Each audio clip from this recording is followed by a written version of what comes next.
Olá, crianças, turminha do segundo ano. Vamos iniciar nossa aula do dia 31 de março de 2021, véspera de feriado. Amanhã é dia de guloseimas. Vamos começar a nossa aula de português. Hoje a nossa aula está cheia de aprendizado. Eu tenho certeza que vocês irão gostar. Vamos começar? Antes de começarmos o nosso conteúdo, nós vamos falar de um assunto muito importante, que são os sinais de pontuação. Esses sinais de pontuação a gente utiliza sempre na construção de frases, na produção de textos, e são essas pontuações que vão me dar sentido ao que eu estou escrevendo. Vamos conhecer alguns e vamos relembrar outras pontuações que a gente já utiliza nas nossas atividades. Nós temos aqui as aspas, que indica que nós retiramos a fala de alguém do texto. Quando você quer citar alguma fala que alguém disse em um texto, aí você usa as aspas para indicar que aquela fala não é sua, você está apenas reproduzindo-a.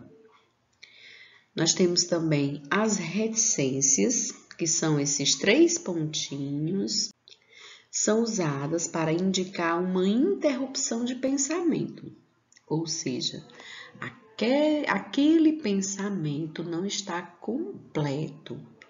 Ele ainda vai ter continuidade. Nós temos o ponto final, bem conhecido, nas nossas atividades, que é só esse pontinho, e ele serve para indicar o final de uma frase.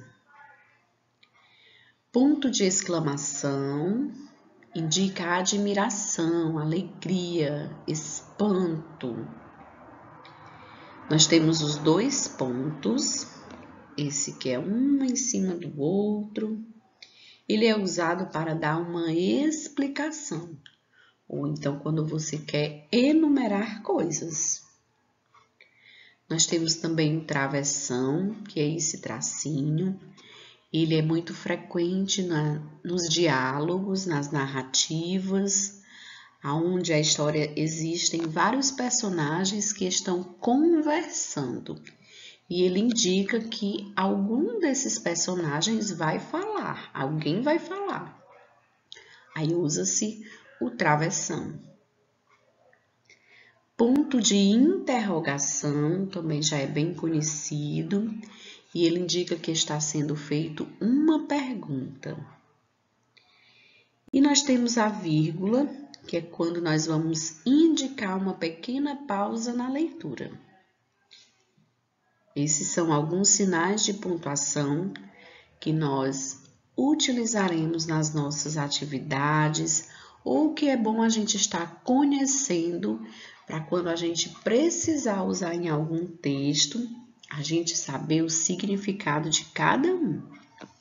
E para dar sentido ao que eu estou escrevendo, eu preciso utilizar a pontuação correta, porque em determinadas frases, em determinados textos e contextos, eu não posso utilizar qualquer pontuação, porque senão vai me dar um outro sentido. Agora, no nosso livro, na página 59, vamos dar início ao nosso conteúdo de hoje. Falaremos um pouco sobre o parágrafo e a pontuação. Questão 1. Observe e compare trechos de 2 textos que vocês leram. Trechos é uma pequena parte de um texto. O primeiro trecho do texto, a barata diz que tem um tapete de cetim. É mentira da barata. Ela dorme no capim. O segundo texto. Os crocodilos fêmeas protegem seus ninhos quando ouvem seus filhotes gritando. As mães abrem um ninho e os ajudam a sair do ninho. Depois, levam-nos com cuidado até o rio em sua boca. Observem a margem de escrita do texto 1 e a margem de escrita do texto 2. No texto 1 está escrito um verso abaixo do outro. No texto 2, existe uma margem inicial antes da escrita. Essa margem, esse espaçamento antes de começar a escrita, é o que nós chamamos de parágrafo. Agora leiam as observações a seguir. A primeira observação: o texto 1 é escrito em versos e estrofes, por isso que ele é uma frase, um verso abaixo do outro. Já no texto 2, ele é escrito em parágrafos. Esses parágrafos nos textos são indicados por espaços no início da linha, exatamente a margem, o espaçamento antes de começar a escrita. Chamamos de parágrafo. Agora vamos voltar ao texto 2 e vamos pintar os espaços no início da linha, ou seja, vamos pintar os parágrafos. Depois vamos completar a explicação a seguir. No texto 2, os espaços antes da linha indicam o início do parágrafo. Quantos espaços nós temos? E quantos parágrafos? Questão 2, da página 60. Com a professora, leia as frases. Você também pode aproveitar a mamãe ou você mesmo sozinho e treinar a leitura dessas frases. Frase 1. Por que os crocodilos fêmeas são boas mães? Frase 2. Os crocodilos fêmeas são boas mães porque protegem seus ninhos. Observe que a frase 1 nós estamos fazendo uma pergunta. Olha só o ponto que ele termina, é o ponto de interrogação. A frase 2 está sendo dado uma resposta. Toda pergunta requer uma resposta. Por isso está sendo finalizada essa resposta apenas com um ponto final, porque está apenas afirmando que os crocodilos fêmeas são boas mães porque protegem seus ninhos. O item A. Pinte de amarelo os sinais que estão ao final de cada uma das frases, da frase 1 e da frase 2. Depois, observe as explicações a seguir e as diferenças entre elas.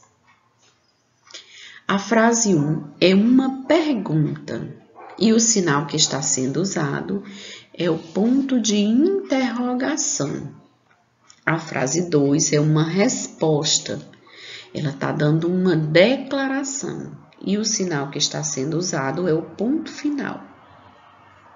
Na escrita, os sinais de pontuação indicam como a frase deve ser lida para dar mais sentido a ela.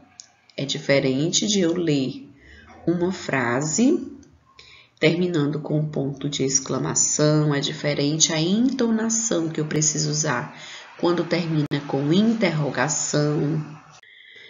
Vamos agora começar outro conteúdo dentro da nossa aula de hoje, na página 60 ainda. Vamos para os substantivos de gênero. Esses substantivos de gênero nós também chamamos de masculino e feminino.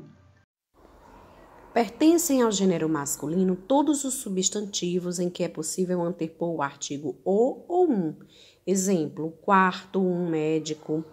E pertencem ao gênero feminino os substantivos em que é possível antepor o artigo a ou uma.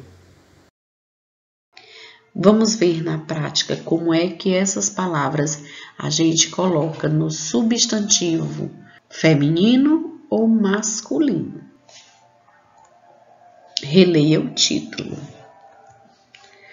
Porque os crocodilos fêmeas são boas mães. Repetindo. Porque os crocodilos fêmeas são boas mães.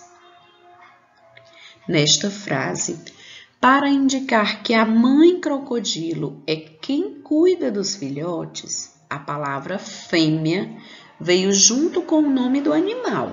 O animal é crocodilo. O crocodilo fêmea, o crocodilo macho. E para indicar que o animal é fêmea ou macho, no caso da nossa frase, é uma fêmea, a palavra fêmea veio junto com o nome do animal. Vamos ver.